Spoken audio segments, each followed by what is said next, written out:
Shalom, bien-aimés en Jésus-Christ, soyez bénis. Dimanche dernier, on a parlé de notre thème principal intitulé La restauration et nous avons poursuivi avec le premier chapitre dont nous avons nommé que c'est que la restauration. Et ce dimanche, nous poursuivons encore avec le deuxième chapitre intitulé Le processus de la restauration. C'est ce que nous allons parler ce dimanche. Que veut dire d'abord le processus ou un processus? C'est une démarche et un mécanisme fonctionnel qui permet d'aboutir à un résultat déterminé. Dieu a donc initié des processus, c'est-à-dire des mécanismes dont il met en fonction pour restaurer les vies de ceux qui viennent à lui. Cela veut dire pour restaurer les vies de toute personne qui est convertie en Jésus-Christ.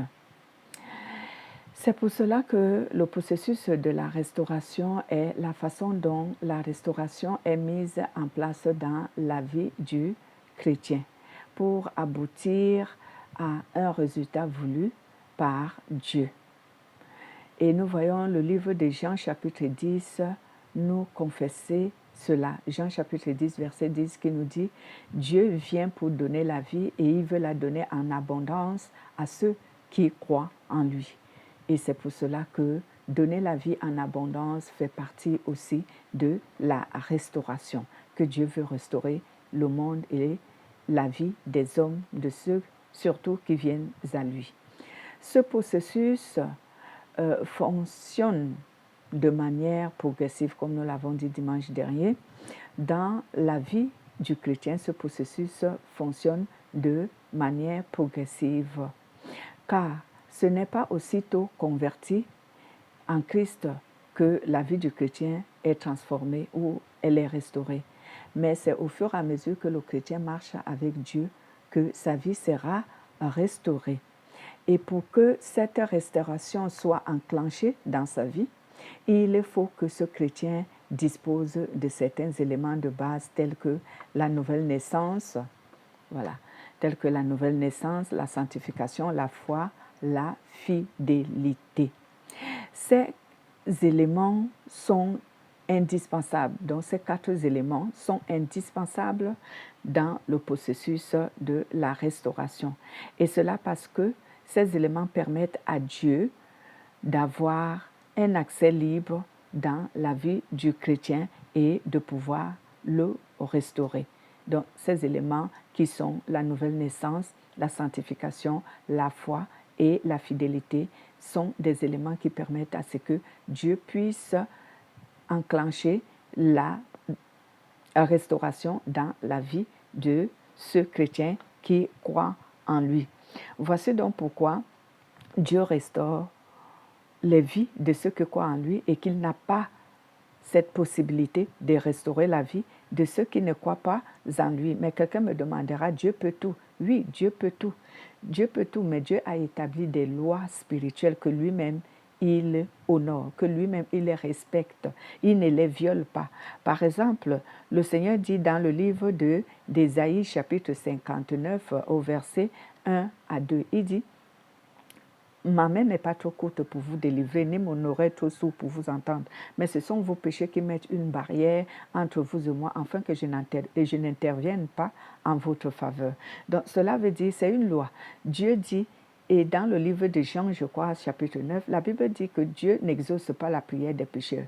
Donc Dieu ne peut pas restaurer la vie de quelqu'un qui ne lui appartient pas, donc qui n'est pas converti, qui n'est pas né de nouveau, celui qui ne se sanctifie pas, celui qui ne garde pas la foi et tout ça. Donc Dieu ne peut pas restaurer leur vie parce que ces conditions qu'il a établies ne sont pas dans la vie de cette personne pour lui permettre de restaurer cette personne.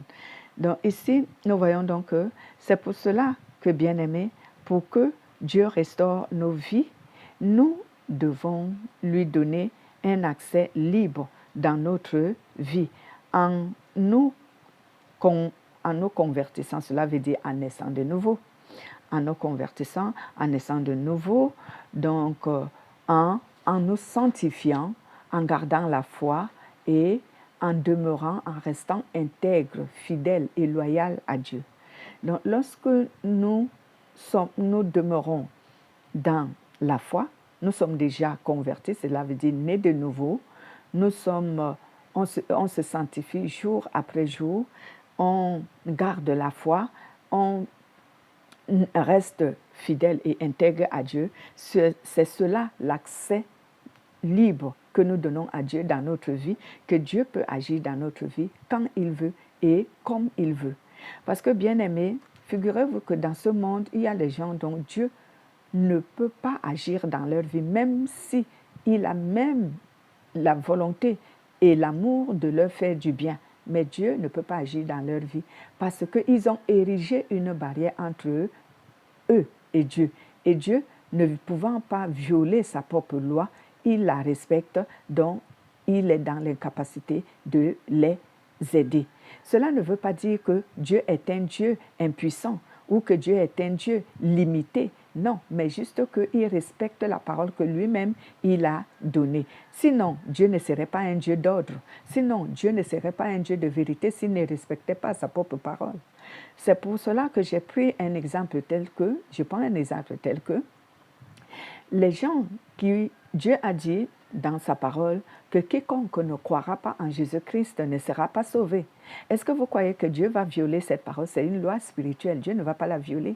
Est-ce que Dieu sera content de voir les hommes aller en enfer? Non, pas du tout. Ce n'est pas sa volonté. Lui-même, il dit dans le livre d'Ézéchiel, il dit, est-ce que ma volonté, c'est de voir le pécheur mourir, le méchant mourir? Non. Ma volonté, c'est que je veux que le méchant se repente et qu'il soit sauvé. Donc, Dieu n'aimerait pas voir quelqu'un aller en enfer.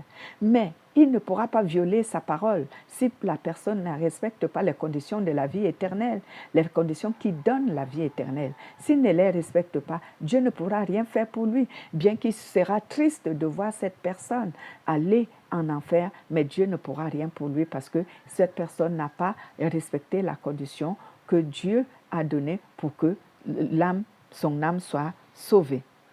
Donc, voici donc, bien-aimés, il faut vraiment que lorsque nous voulons être restaurés par Dieu, il faut que nous naissions de nouveau. Pourquoi?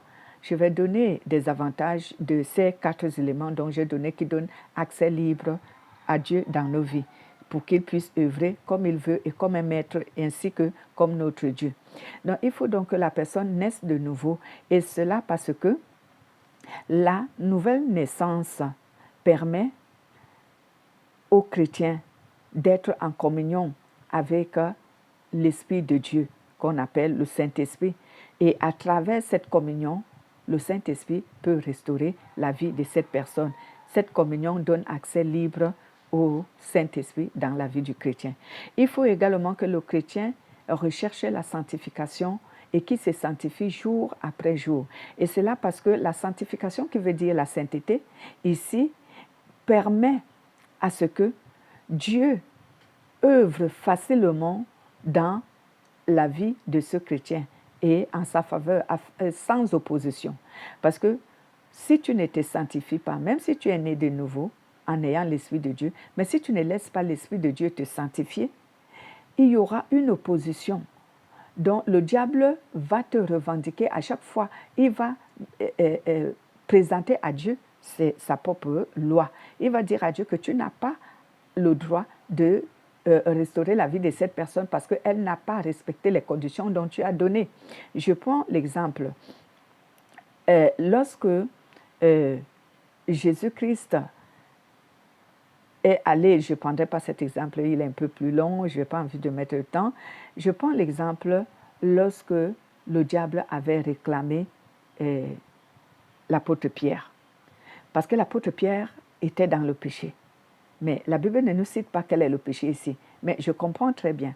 Parce qu'à l'époque des apôtres Paul, avant que Jésus ne soit crucifié, mort, ressuscité et monté au ciel, les humains n'avaient pas le Saint-Esprit. Oui, les apôtres marchaient avec Jésus, mais ils n'avaient pas le Saint-Esprit. Donc, ils n'avaient pas la capacité d'obéir vraiment à Dieu. Parce qu'à ce moment, ils n'avaient pas le Saint-Esprit. Donc, ils étaient encore bruts, ça veut dire dans le péché, ils n'étaient pas encore sauvés, malgré qu'ils ont marché avec Jésus, mais ils n'étaient pas encore sauvés. Parce qu'on est sauvé lorsqu'on reçoit le Saint-Esprit. Et à ce moment-là, le Saint-Esprit ne descendait pas sur les hommes, ou encore à ce moment, j'aimerais dire, excusez-moi, le Saint-Esprit n'incarnait pas les hommes. Le Saint-Esprit pouvait influencer un homme, mais il ne l'incarnait pas. Mais pour que tu sois sauvé, il faut que le Saint-Esprit vienne habiter en toi. Parce que c'est ça la condition. Il faut que le Saint-Esprit vienne habiter ton esprit. Donc à ce moment-là, le Saint-Esprit n'habitait pas les gens. C'est pourquoi l'apôtre Pierre était encore un non converti, malgré qu'il marchait avec Jésus et qu'il était même un apôtre. Il avait été élu apôtre par Jésus parce qu'il avait été choisi parmi les 12, mais il n'était pas encore né de nouveau. Il n'avait pas le Saint-Esprit. Donc, Jésus lui dit, Satan t'a réclamé. Vous trouverez cela dans le livre de Luc, chapitre 22, au verset 31 à 32. Jésus lui dit, Pierre, Satan t'a réclamé, mais j'ai prié. J'ai prié pour toi afin que ta foi ne défaille pas. Mais quand tu seras affermé, cela veut dire quand tu seras né de nouveau, permets aussi, travaille pour que tes frères aussi naissent de nouveau. Donc quand tu seras affermé, œuvre aussi pour que tes frères soient affermés. Donc Satan réclame souvent les gens lorsque Dieu veut intervenir dans leur vie, lorsque ces gens-là n'ont pas donné un libre accès à Dieu dans leur vie par la nouvelle naissance, par la sanctification, par la foi qu'ils ont, c'est-à-dire qu'ils gardent confiance à Dieu, et par leur intégrité. Donc, il faut donc que le chrétien se sanctifie jour après jour. Et c'est là afin que lorsque Dieu voudra restaurer sa vie, qu'il n'y ait pas d'opposition, que Satan ne s'y oppose pas, que Satan ne le réclame pas. Il y a aussi cet exemple dans l'Ancien Testament pour le sacrificateur Josué qui, venant se tenir devant le Seigneur pour prier, Satan se mit à sa droite pour essayer d'intervenir, pour empêcher, pour l'accuser devant Dieu, pour que Dieu n'intervienne pas en sa faveur. Je pense que vous trouverez cela dans le livre de Zacharie, si je ne me trompe pas, au chapitre 3.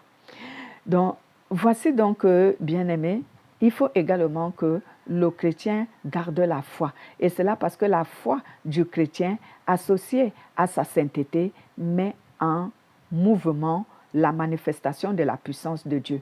Bien-aimé, la foi est quelque chose de très puissant. C'est un élément très puissant. Et associé à la sainteté qui est encore plus puissant que la foi, parce que la sainteté, elle est plus puissante que la foi, mais la sainteté ne marche pas sans la foi, et la foi ne marche pas non plus sans la sainteté. Si quelqu'un a une véritable foi, la foi qu'on appelle la foi vivante, si tu as une foi vivante, tu auras forcément la sainteté aussi, parce que quelqu'un ne peut pas dire qu'il a la foi sans la sainteté. Sinon, sa foi sera une foi morte. Si tu vois quelqu'un qui dit avoir la foi et qu'elle n'est pas sainte, cette personne, c'est que sa foi, elle est morte. C'est une foi éphémère, basée sur la fausseté et l'erreur. Elle n'est pas basée sur l'évangile de vérité. Donc, il faut que cette personne ait la foi, parce que la foi est le déclencheur des miracles. Associée à la sainteté, elle déclenche les miracles, elle déclenche les guérisons, elle déclenche les choses. La Bible dit dans Matthieu chapitre 21 au verset 21 à 22 que si vous avez la foi comme un grain de sénévé, vous direz à cette montagne, montagne, déplace-toi et jette-toi dans la mer, et la montagne va t'obéir. Cela veut dire que tu diras à une situation compliquée et difficile dans ta vie que toi, cette situation, au nom de Jésus, je t'ordonne de changer, elle va changer. Elle va t'obéir. Parce que Dieu, le Saint-Esprit, qui met en exécution nos prières, va la mettre en exécution pour qu'elle s'accomplisse.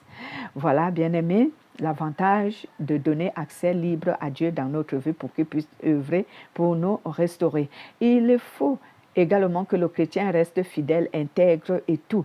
Et c'est là parce que l'intégrité dans la vie du chrétien démontre l'attachement l'amour, cela veut dire, cela démontre la dévotion de ce chrétien envers Dieu. Et bien aimé, je vous assure que si tu es dévoué à Dieu, si tu es attaché à Dieu, vous devenez amis. Vous devenez amis et Dieu peut vraiment beaucoup faire dans ta vie. Il va restaurer ta vie.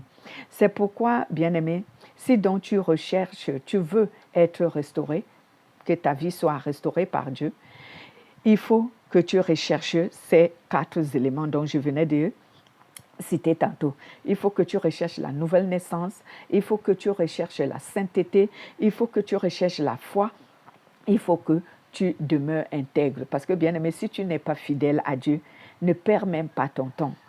Ne perds pas ton temps parce que tu ne seras pas restauré. Parce que ça aussi, c'est ce qui dérange les chrétiens aujourd'hui. Ils ne sont pas fidèles, ils sont départagés, ils sont un pied dans le monde, un pied en Christ. Et quand tu les demandes, oh, je suis chrétien, mais ils apprécient le monde. Si c'est comme ça que tu mènes ta vie, bien, Dieu connaît comment tu fonctionnes et sa puissance ne peut pas se mettre en marche en ta faveur. Mais si tu te dévoues à Dieu de cette manière, bien-aimé, en ayant ces 4 éléments, en les recherchant, en les acquérissant, en les pratiquant dans ta vie, bien-aimé, je te dis que si ta vie sur cette terre n'avait pas un sens, Dieu va donner un sens à ta vie, de telle sorte que les gens qui te verront, qui t'ont connu hier ou qui t'ont connu il y a des années, lorsqu'ils te connaîtront après quelques années que Dieu ait restauré ta vie, ils ne vont pas se rendre compte de ce qui s'est passé. Mais toi, tu pourras donner un témoignage que je prie maintenant un Dieu vivant, un Dieu puissant qui change des vies. Et voici pourquoi vous pouvez voir ce que je suis devenue dans ma vie. Dieu donnera un sens à ta vie. Je te le promets car la parole de Dieu ne ment pas. Si il te manquait certaines choses dans ce monde, les choses indispensables pour ton salut, pour ta vie, pour ton bien-être, alors Dieu va te les donner.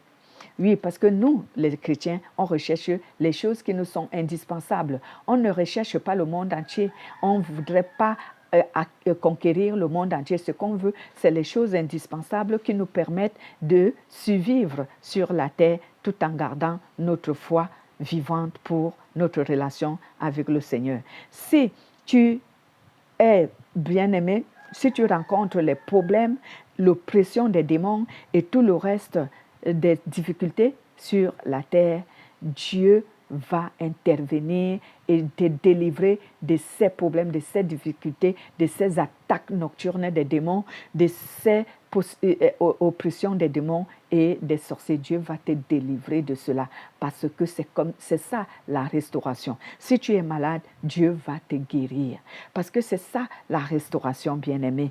Donc, ici, je t'invite vraiment à rechercher ces 4 éléments pour que ta vie soit restaurée. C'est cela le processus de la restauration.